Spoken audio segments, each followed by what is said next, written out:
Hello प्यारे बच्चों, welcome to my YouTube channel. स्वागत है आप सबका श्री उषा चैनल पे। आज हम 9th क्लास का इतिहास का पार्ट नंबर 3 नाजीवाद और हिटलर का उदय के प्रश्न उत्तर करेंगे। व्याख्या हम इसकी पहले कर चुके हैं, ठीक है। और ये सारे क्वेश्चन बहुत इंपॉर्टेंट है, ये आपके एग्जाम में पूछे भी गए हैं और आगे भी पूछे जाएंगे, तो प्लीज़ वीडियो को पूरा जरूर देखें। चलिए स्टार्ट करते हैं। पहला क्वेश्चन है, वाइमर गणराज्य के सामने क्या समस्याएं थी। ठीक है, तो आंसर है कि वाइमर गणराज्य के सामने निम्नलिखित समस्याएं थी। पहला है, वाइमर गणराज्य ने ही वर्साई की संधि पर हस्ताक्षर किए थे, इसलिए इस अपमानजनक संधि के लिए वाइमर गणराज्य को ही जिम्मेदार ठहराया गया। ठीक है। सेकंड पॉइंट है कि वाइमर गणराज्य को युद्ध हर्जाना देना पड़ा, जिससे आर्थिक क्षति हुई। तीसरा है कि वाइमर गणराज्य को 1929-32 की आर्थिक महामंदी और उससे औद्योगिक उत्पादन के घटने और बेरोजगारी बढ़ने की समस्या का भी सामना करना पड़ा। फोर्थ पॉइंट है कि वाइमर गणराज्य को स्पोर्ट्स किट्स लीग के क्रांतिकारी विद्रोह का सामना करना पड़ा। फिफ्थ पॉइंट है कि वाइमर गणराज्य को अतिमुद्रास्फीति होती है कि जब कीमतें बहुत ज़्यादा बढ़ जाती हैं। ठीक है, यानी कि जब किसी भी सामान की कीमतें बहुत ज़्यादा बढ़ जाती है तो उसको हम बोलते हैं अतिमुद्रास्फीति। ठीक है, का भी सामना करना पड़ा। प्रश्न नंबर 2, इस बारे में चर्चा कीजिए कि 1930 तक आते आते जर्मनी में नाजीवाद को लोकप्रियता क्यों मिलने लगी। आंसर है कि 1929 के बाद बैंक दिवालिया हो चुके, काम धंधे बंद होते जा रहे थे, मजदूर बेरोजगार हो रहे थे और मध्य वर्ग को लाचारी और भुखमरी का डर सता रहा था। तो इसमें फर्स्ट है कि नाजी प्रोपेगेंडा में लोगों को एक बेहतर भविष्य की उम्मीद दिखाई देती थी। ठीक है। नेक्स्ट पॉइंट कि धीरे धीरे नाजीवाद एक जन आंदोलन का रूप लेता गया और जर्मनी में नाजीवाद को लोकप्रियता मिलने लगी। नेक्स्ट पॉइंट है कि हिटलर एक जबरदस्त वक्ता था, उसका जोश और उसके शब्द लोगों को हिलाकर रख देते थे। नेक्स्ट पॉइंट है कि वह अपने भाषणों में एक शक्तिशाली राष्ट्र की स्थापना, वर्साई संधि में हुई नाइंसाफी, जर्मन समाज को खोई हुई प्रतिष्ठा वापस दिलाने का आश्वासन देता था। ठीक है। प्रश्न नंबर 3, नासी सोच के खास पहलू कौन से थे। तो आंसर है कि नासी सोच के खास पहलू निम्नलिखित थे। पहला है कि सभी समाज बराबर नहीं हैं, वे नस्लीय आधार पर बेहतर या कमतर हैं। इसके अंतर्गत ब्लांड नीली आंखों वाले नॉर्डिक जर्मन आर्य सबसे ऊपरी और यहूदी सबसे निचले पायदान पर आते हैं। सेकंड पॉइंट है कि हिटलर की नस्ली सोच चार्ल्स डार्विन और हर्बर्ट स्पेंसर के सिद्धांतों की व्याख्या पर आधारित थी।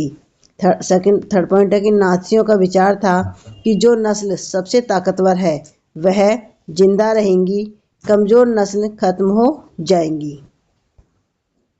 फोर्थ पॉइंट है कि आर्य नस्ल सर्वश्रेष्ठ है, उसे अपनी शुद्धता बनाए रखनी है, ताकत हासिल करनी है और दुनिया पर वर्चस्व कायम करना है। पांचवा कि नासी शुद्ध और स्वस्थ नार्डिक आर्यों का समाज बनाना चाहते थे, वे नस्ली कल्पनालों की स्थापना करना चाहते थे। प्रश्न नंबर 4, नाजियों का प्रोपेगेंडा यहूदियों के खिलाफ नफरत पैदा करने में इतना असरदार कैसे रहा। तो आंसर है कि 1933 में जर्मनी में सत्ता संभालने के तुरंत बाद हिटलर ने यहूदियों के खिलाफ एक दुष्प्रचार किया जो यहूदियों के लिए नफरत पैदा करने में सफल साबित हुआ। यहूदियों के खिलाफ प्रचार की सफलता के निम्न कारण थे। पहला है कि नाजियों ने बड़ी सावधानी से भाषा और मीडिया का प्रभावी ढंग से उपयोग किया। सेकंड पॉइंट है कि नाजियों ने अपने स्कूली दिनों के दौरान शुरू से ही बच्चों के मन में भी यहूदियों के खिलाफ नफरत फैलाया। थर्ड पॉइंट है कि यहूदियों के लिए नफरत पैदा करने के लिए प्रचार फिल्में बनाई गईं।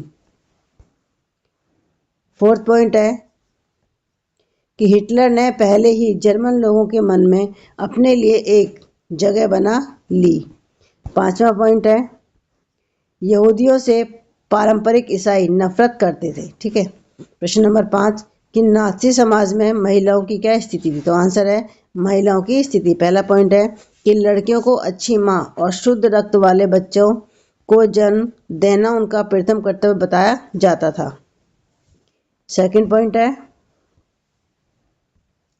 नस्ल की शुद्धता बनाए रखना, यहूदियों से दूर रहना और बच्चों का नाज़ी मूल्य मान्यताओं की शिक्षा देने का दायित्व उन्हें सौंपा गया। थर्ड पॉइंट है कि 1933 में हिटलर ने कहा मेरे राज्य की सबसे महत्वपूर्ण नागरिक माँ है। फोर्थ पॉइंट है कि नस्ली तौर पर वांछित बच्चों को जन्म देने वाली माताओं को विशेष सुविधाएं प्रदान की जाती थी। पांचवा, लेकिन अवांछित बच्चों को जन्म देने वाली माताओं को दंडित किया जाता था।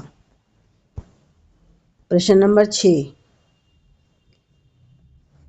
जर्मनी में हिटलर के उदय के क्या कारण थे? तो आंसर है कि जर्मनी में हिटलर के उदय के निम्न कारण थे। पहला है वर्साई की संधि। जर्मनी की हार के बाद उस पर थोपी गई वर्साई की संधि की कठोर शर्तों से देश में गहरा अपमान पैदा हुआ। सेकंड है आर्थिक संकट। 1929 की महामंदी ने जर्मनी की अर्थव्यवस्था को पूरी तरह तबाह कर दिया, जिससे बड़े पैमाने पर बेरोजगारी और गरीबी फैली और लोग मौजूदा सरकार में तंग आ गए। थर्ड है राजनीतिक अस्थिरता। कमजोर और अस्थिर सरकारें जनता का विश्वास जीतने में नाकाम रहीं, जिससे लोगों में निराशा बढ़ी और उन्हें मजबूत नेतृत्व की तलाश थी। चौथा है प्रचार और दुष्प्रभाव। नाजी पार्टी ने प्रभावी प्रचार का इस्तेमाल किया, जिससे यहूदियों और कम्युनिस्टों को जर्मनी की समस्याओं के लिए दोषी ठहराया गया। पांचवा पॉइंट है उच्च वर्गों का समर्थन। उद्योगपतियों, सेना और अन्य प्रभावशाली समूहों ने हिटलर के साम्यवाद विरोधी रुख और स्थिरता के वादों के कारण उसे समर्थन दिया।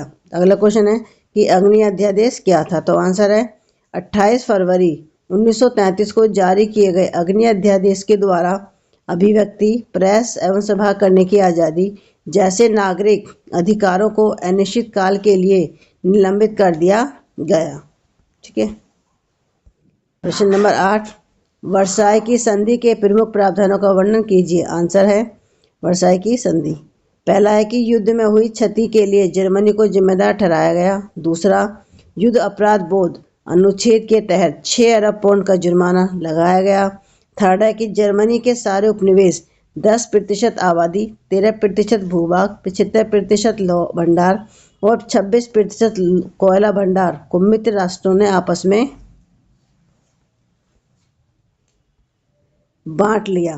फोर्थ पॉइंट है कि जर्मनी को कमजोर करने के लिए उसकी सेना को भंग कर दिया। पांचवा है खनिज संसाधनों वाले राइनलैंड को भी मित्र राष्ट्रों ने अपने कब्जे में ले लिया। प्रश्न नंबर 9 जर्मनी में प्रसिद्ध विशेषाधिकार अधिनियम कब पारित किया गया? इसके क्या परिणाम हुए? आंसर है पहला कि विशेषाधिकार अधिनियम 3 मार्च 1933 को पारित किया गया। दूसरा, इसके द्वारा जर्मनी में तानाशाही व्यवस्था स्थापित की गई। थर्ड है इस कानून ने हिटलर को केवल अध्यादेश के जरिए शासन चलाने का अधिकार दिया। फोर्थ है नाजी पार्टी व उससे जुड़े संगठनों के अलावा सभी पार्टियों, ट्रेड यूनियनों पर पाबंदी लगा दी गई। क्वेश्चन नंबर 10 युगफोक क्या था? तो ये था कि 10 से 14 वर्ष के बच्चों का नासी युवा संगठन।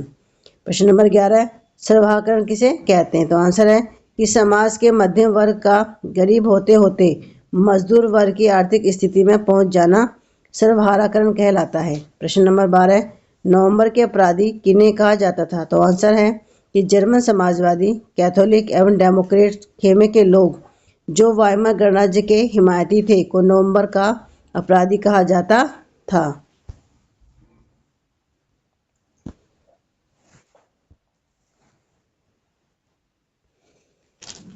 निम्न में से कौन सा देश धुरी शक्ति समूह का देश है? तो आंसर है जर्मनी। ठीक है। प्रथम विश्व युद्ध का अंत किस संधि के साथ हुआ? तो ये हुआ था वर्साई की संधि के साथ में प्रथम विश्व युद्ध का अंत हुआ था। ठीक है। प्रश्न नंबर 3 हिटलर का जन्म कहाँ हुआ था? तो हिटलर का जन्म ऑस्ट्रिया में हुआ था। ठीक है। प्रश्न नंबर 4 प्रथम विश्व युद्ध के बाद जर्मनी में कौन सी सरकार थी? तो वो थी वाइमर गणराज्य की सरकार। प्रश्न नंबर 6, नीचे दिए गए देश का वर्णन करने वाले से विकल्प का चयन करें। पहला है कि देश ने प्रथम विश्व 1914 से 1918 ऑस्ट्रिया साम्राज्य के साथ और मित्र राष्ट्रों के खिलाफ लड़ा। दूसरा है देश ने नरसंहार युद्ध झेला। तीसरा है प्रथम विश्व युद्ध में देश को हार का सामना करना पड़ा। तो आंसर है इसका जर्मनी। ठीक है। प्रश्न नंबर 6, 1923 में जब जर्मनी ने युद्ध की क्षतिपूर्ति देने से इनकार कर दिया तो जर्मनी में फ्रांसीसियों ने इस स्थान पर कब्जा कर लिया। तो वो था आपका रूर। ठीक है। प्रश्न नंबर 7, निम्नलिखित में से कौन सा विकल्प संभावित उपायों का प्रतिनिधित्व करता है जिसे 1932 के वर्ष में जर्मनी में सर्वहाराकरण से डराने के लिए लिया जा सकता है?